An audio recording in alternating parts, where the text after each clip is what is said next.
Hey, it's Andrew Huang. In today's video, I want to talk about something I feel like I could explore forever, something I really enjoy, which is generative music. Music that kind of writes itself. You kind of create a system that perpetuates more music. We're going to be on the Jumbo Modular today, but everything I'm talking about can apply to lots of different tools, including software, including free software that I'll touch on a bit later as well. Let's listen to this patch that I've had up and not been able to bring myself to take down for over 2 months at this point.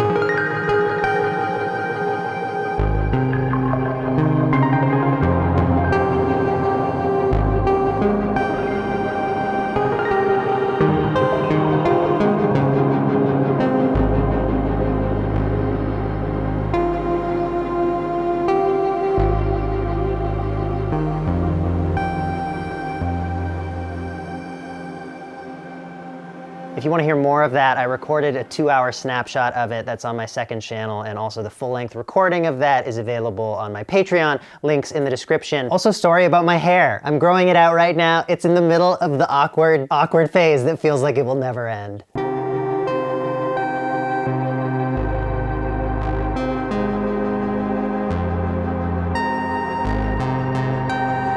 So first let's talk about where the notes are coming from in this piece of music, and this is all driven by the Erica Synth's Black sequencer. You can actually see all of the notes that are used in the piece written out here. I just wanted to work with a regular minor scale, and you can see how often I've put in each of the different notes I wanted, as well as different octaves for certain ones. But this isn't the usual way that I would write a melody, or even the usual way that I would sequence a synth, where you put certain notes in a certain order to be played. As you can see with these highlights jumping around, which also these LEDs on the 16 knobs reflect, we're going completely randomly from note to note.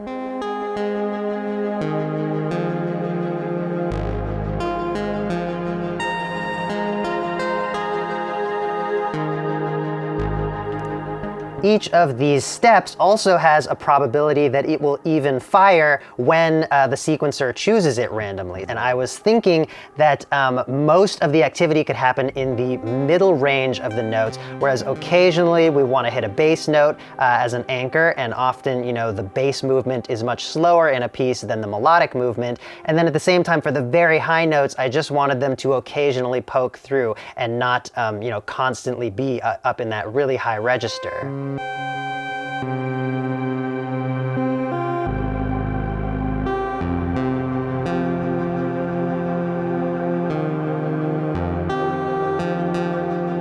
If you want to do this kind of thing in Ableton, go to your MIDI effects, and then there's a random note effect. You can keep things in a scale with the scale effect. Velocity has a random control. And another good one is note length. There isn't a randomizer on here, but you could always automate the length. Also, if you've got a note sequence going, you can select some or all of the notes and adjust a range that the velocity will play within each time, rather than being at the same velocity each time the note occurs. And down here with this tiny button, you get chance. So you can choose the probability that each note will play every time the sequence goes around. I've also recently started messing around with Bitwig, which is built even more for this kind of stuff, though I won't speak too much to it right now because it's still pretty new to me, but just know that that is an option as well. So just this part of the patch by itself, I found produced such beautiful music, and really the key, I think, was being selective about what my bass notes were gonna be and what those high notes were gonna be. And of course, you know, having everything be in a scale so it sounds harmonious. And then the patch just does the work for me, coming up with stuff that I would never come up with on my own, and also coming up with it much faster than I could ever do on my own. The robots are taking over our jobs. But on the bright side,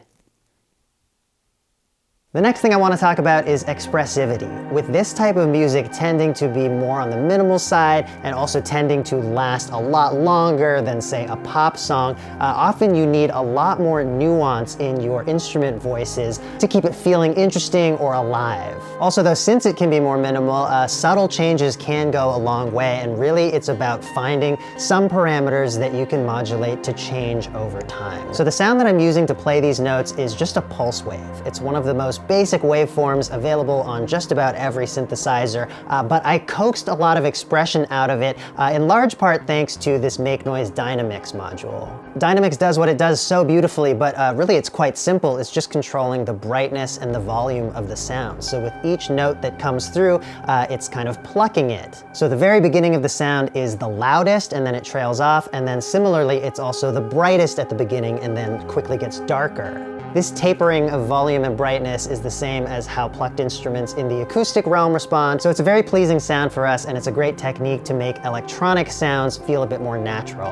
Now to make it even more expressive, I'm also adjusting the strength of these plucks, so sometimes it starts louder and brighter, sometimes not quite as much. And then on top of that, I've got a very slow modulation that's actually opening up Dynamix's VCA, which means just letting sound pass through, whether it's being plucked or not. And so this adds a whole other layer to things, because sometimes you'll hear notes flow one into the other, and rather than a plucked sound, it's sort of more of a sung or bowed sound.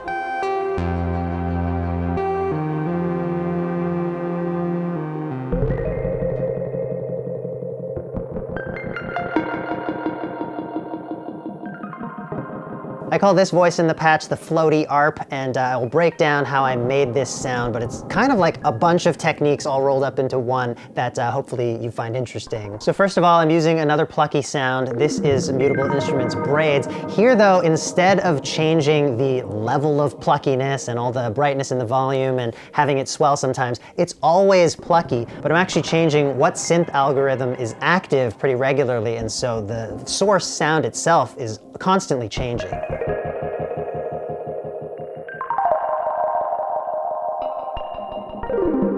To create the arpeggios, I'm using a Buffaco burst, and so it's every so often receiving a trigger, and when it receives that trigger, it turns it into a lot of triggers. It might spit out 3 or 7 or 12 in really rapid succession, and with each of those triggers, Braids is going to play, but also with each of those triggers, IntelliGel Scales is going to choose a different note for it to play. And I've also set it up so that at the start of every burst, it's going to play a high note and then move its way down to a lower note by the end of the burst.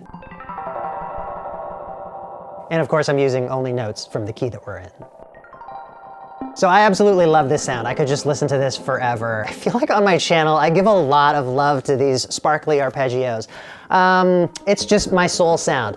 And two things that I want to note about it are that there is a lot of space in this voice. Just every so often the burst is going, and then there's a lot of time before the next one occurs. That's one thing. The other thing is that these are out of time in a way. They're not synced rhythmically to anything else that's happening in the track. They just happen occasionally. And because they are this softer, a bit more distant and higher and floaty sound, that kind of works. It becomes this cloud hovering over the landscape of our track.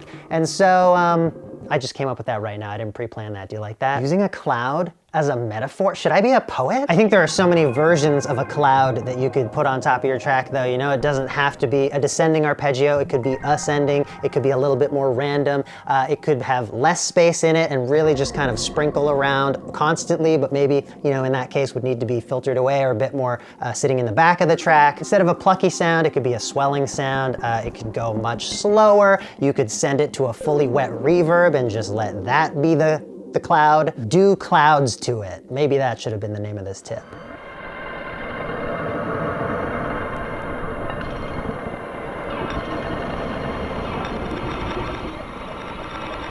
So there's only one other voice in this patch, and it's actually a combination of our two previous voices going through a whole bunch of granular processing, and it is also a cloud. Cloud number 2. So I've got both our melodic pulse wave thing and our floaty arp thing going into the Empress Eurobureau. And you can see here as it's changing between the green and the red lights being more brightly lit, it is being randomly triggered to record or play back what it's recorded.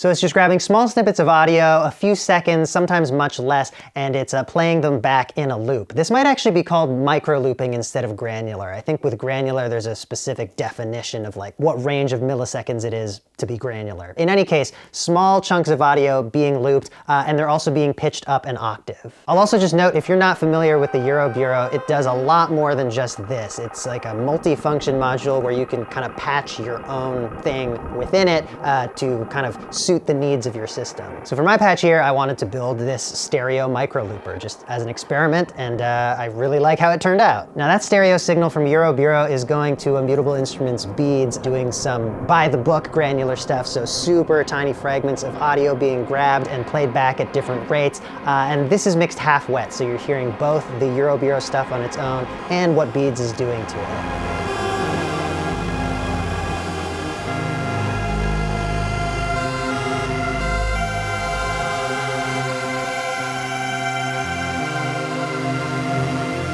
So I think this granular and micro looping stuff is such a wonderful way to add texture to a piece, which can be at the forefront or could be more of a background element. I actually like listening to this part of the patch just on its own sometimes, and I'm thinking before I take this down, I might record a version that's just this highly processed stuff. Granular is so fun to play with. I've never not had a good time playing with granular. Highly recommend. I also want to note one more thing about this sound, which is that I'm very slowly fading between that pulse wave sound and that floaty arp sound. Both voices are going into this qubit synapse, which is very slowly crossfading between them. So sometimes Euro Bureau is processing just one signal, sometimes just the other, or any kind of degree of blend between the two of them. And that segues perfectly into the next thing that I want to talk about, which is super slow modulation.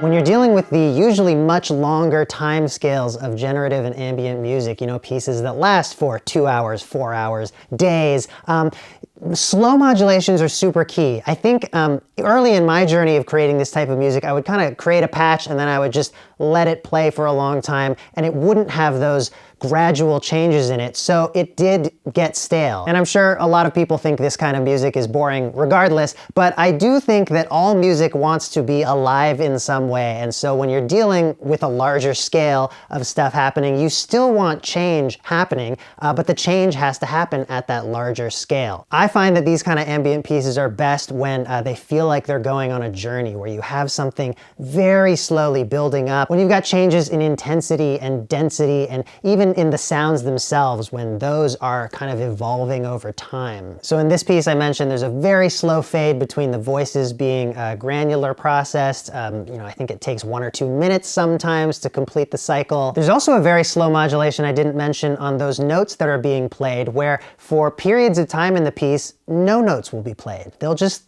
turn off for a bit, and then they'll come back in. Giving that kind of space and breath to a piece like this goes a long way, and it's so easy to do. You know, if you have a few pieces that are playing nicely together, just have one of them pull away for a while. Most DAWs let you draw automation over parameters, so you know, find a range where there are a lot of sweet spots and then have it go from one part of that parameter to another part over a long period of time. Maybe it's the filter opening or a delay send or moving slowly through a wave table, all these things that can make your piece feel like it's evolving all the time. Also, if you're using something like Max for Live in Ableton or Bitwig, you've got all these modulators you can use, so you don't even have to manually draw in these automations, but you could assign these modulators to do this kind of stuff in a more generative way, in a way that's not going to be the same every time, where you're really creating a system that plays all these variations on a theme.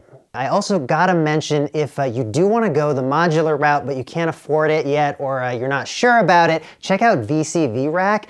This is not sponsored. I don't know anybody at VCV Rack. It's modular synth software. It's got a fantastic free version, and actually it includes a lot of direct emulations of the stuff that exists in hardware. Really great stuff. I can't believe it's available for free. And lastly, just a reminder, if you want to enjoy a 2-hour version of this patch, that's on my second channel. I just love having this on to like chill out to. Sorry. And I don't even fall asleep to. It's just like, I turn it on and I just drift away. It really is something I use to de-stress. So yeah, that's there for you if you want it. Thanks so much for watching today, and I'll see you in the next one.